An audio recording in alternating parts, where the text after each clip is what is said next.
Welcome to the channel. Today I'm going to show you how to reset your MacBook Pro or your MacBook Air. So let's dive in.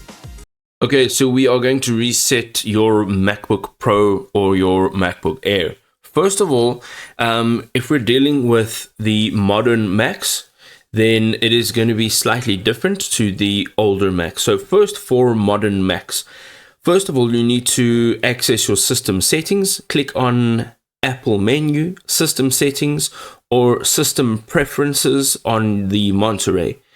Then you need to select general in the sidebar, scroll down and click transfer or reset.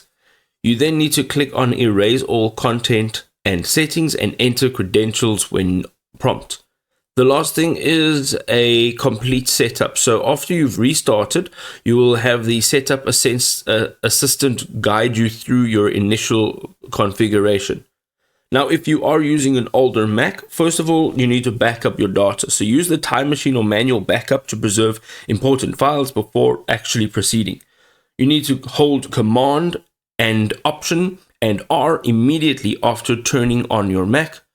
You can use the disk utility to erase the Macintosh HD completely and then quit the utility. You now need to reinstall Mac operating system. So you need to now select reinstall and follow the instructional installation prompts to completion. Some of the things that we need to consider over here is sign out of your iCloud and disable Find My Mac.